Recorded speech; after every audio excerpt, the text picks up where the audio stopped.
and welcome back to Northwestern Central Railroad. Hope you're doing good today. Now, hope you're getting excited for this episode because now we are really raising the bar on prices and detail here. We are looking at the absolutely amazing 3-rail O-scale C&O Berkshire from Lionel.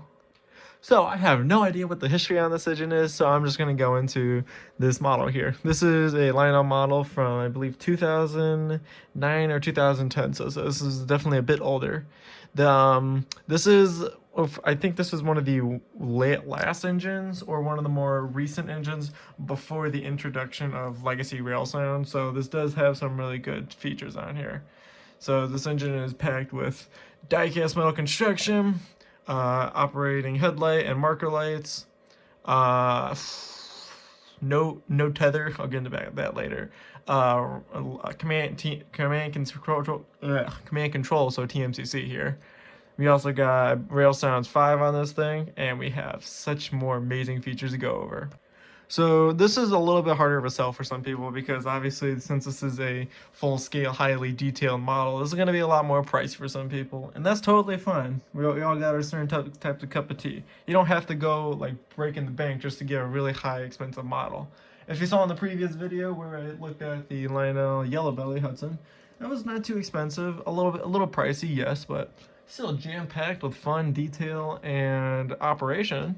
This engine, no different, just has a little bit extra features to it. But there are a few things I do want to address. I highly recommend, if anyone wants to get this engine, I highly recommend getting it. I would say get this over a legacy model. And be like, hey, why are you saying that, mister?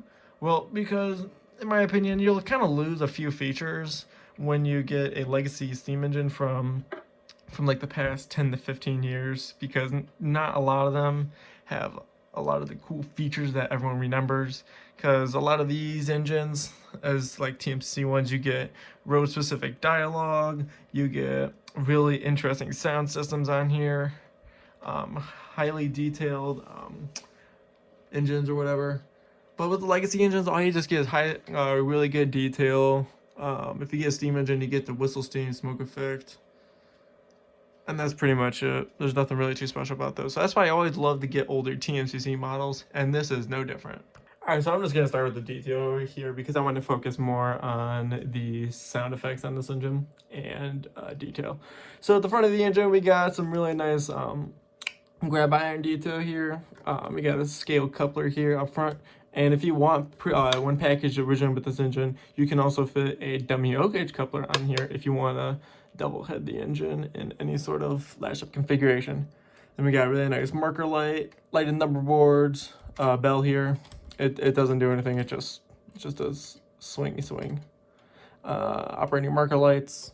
Those they don't change colors like what the bicolor classification lights are on legacy engines. So they're just going to be one color and that's it.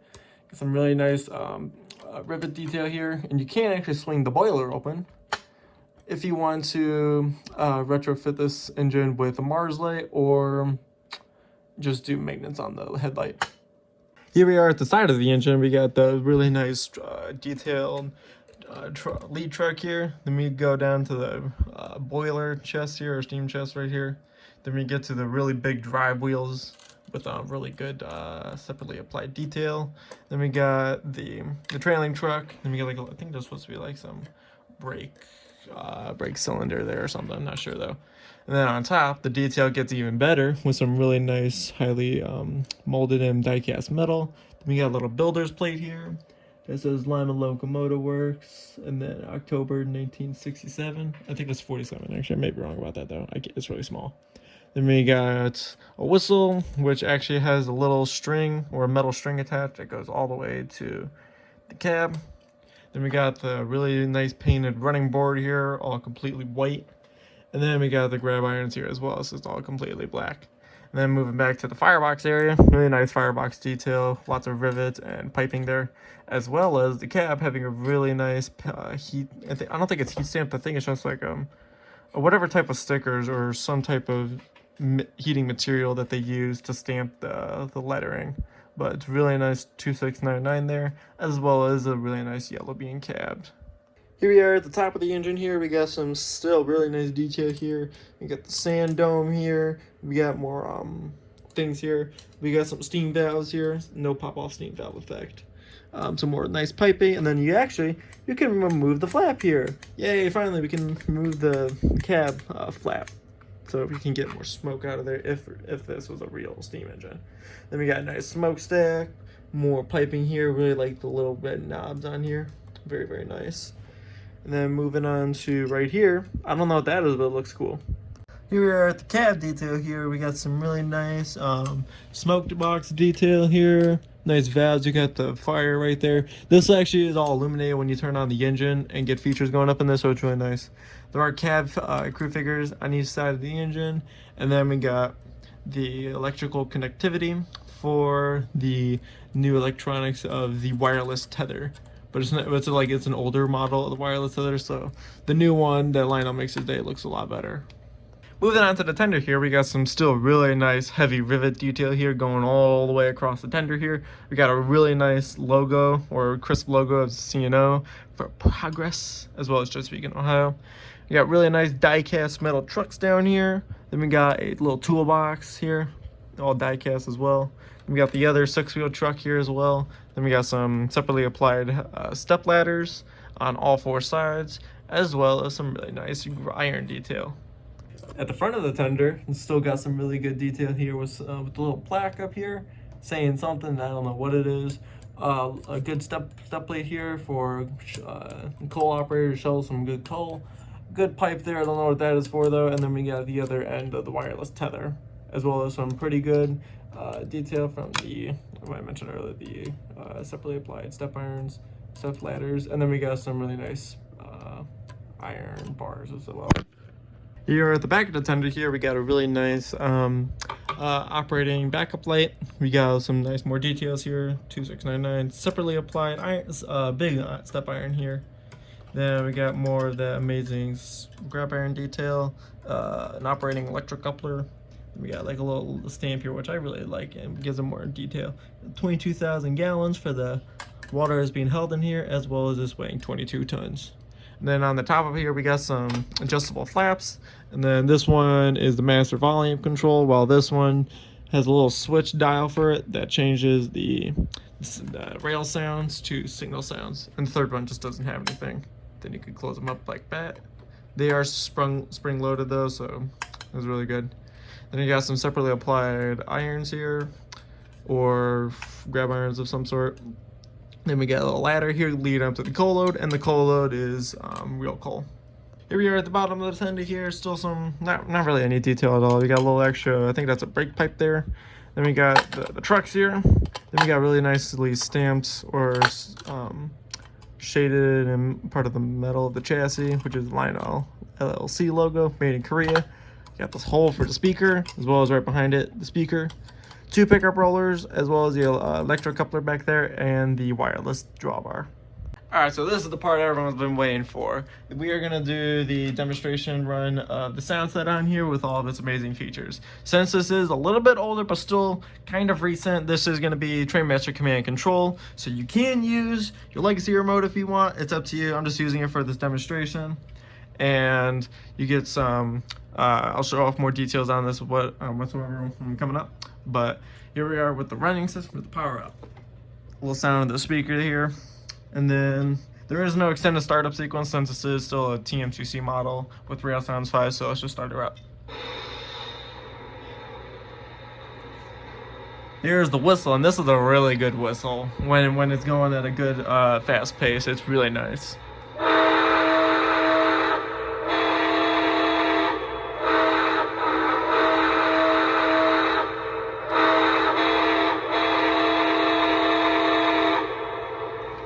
Very good whistle. The video doesn't do it justice. It's just, you gotta hear this thing in person. It is amazing. Here's the bell.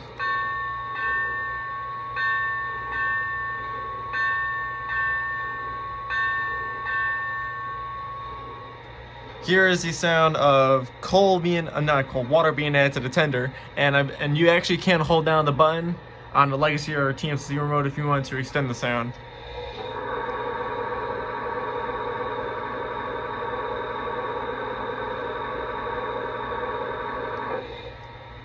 And then we got a steam blowdown sound effect.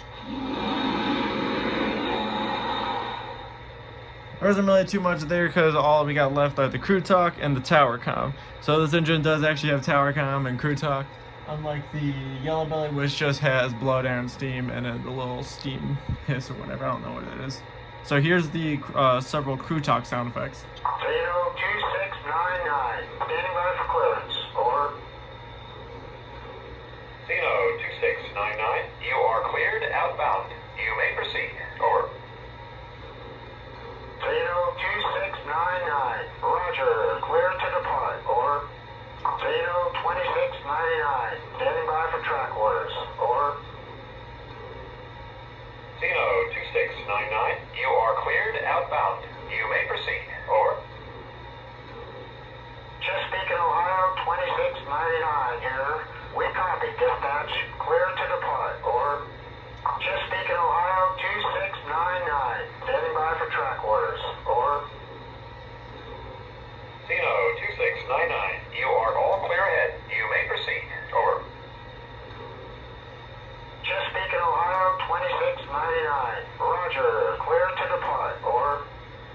There also are sound effects where it could be like, oh hey, you have to wait here, but it just pulls up randomly. It just takes a random guess on what it is. So I'm not gonna bore you trying to find this up.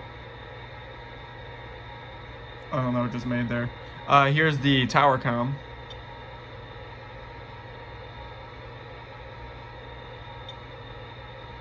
I guess it's not going then. Okay. Oh, wait, here it goes. Chesapeake, Ohio 2699, please stand by. Over.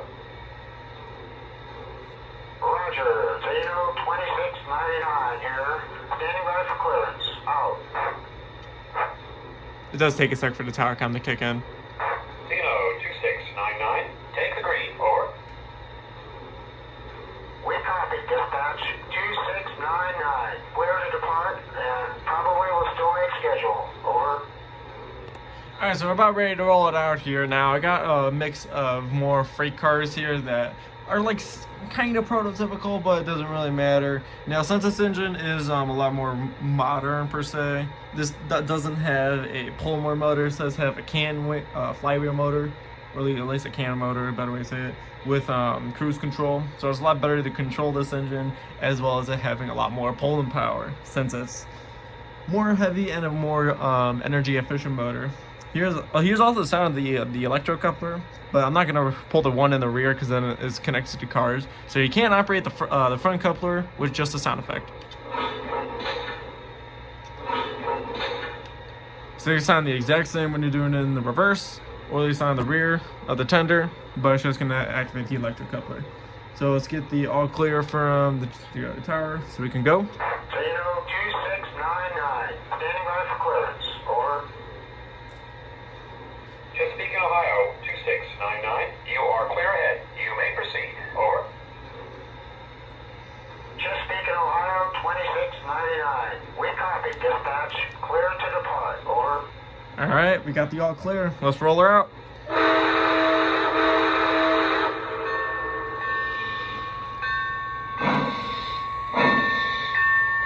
Chesapeake, Ohio 2699 here. Train is in motion. Over.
Alright, that's going to wrap it up for today's review and review of the Lionels TMCC Scale Berkshire. Now, this engine is definitely a little bit harder to sell, as I said later, because this is a pretty hefty price tag, with it having a bunch of features and detail. You're going to expect to pay a pretty penny for this. Now, I've seen they are rare. I haven't seen pretty much any TMCC Berkshires that I know has been selling on the open market. But I've seen a few, and the prices are in the $1,200 to $1,300 range, depending on what type of road name or road number. Because since they are road-specific dialogue, some are more desirable than others. But yeah, but overall, this is a really nice engine. If you want to have a big scale, like literally, like my hand is, it's big. It's a big scale engine. Now, compared to my Yellow Belly, it's almost the exact same size. Definitely has a longer tender than this engine, but if you're looking for a really good heavy pulling freight train, which you wouldn't mind if it had to pull a few passenger trains from time to time, this is the engine you want to get. Now, you hopefully should be able to find good prices out there. If not, let's try a local train show. I think they went through a good price there. But yeah, that's gonna end it for this episode. Stay tuned for episode 5, I think. No, 4. Episode. Wait. No, this is 4. Stay tuned, episode 5, where we go over our next inductee of a remaster. See you soon.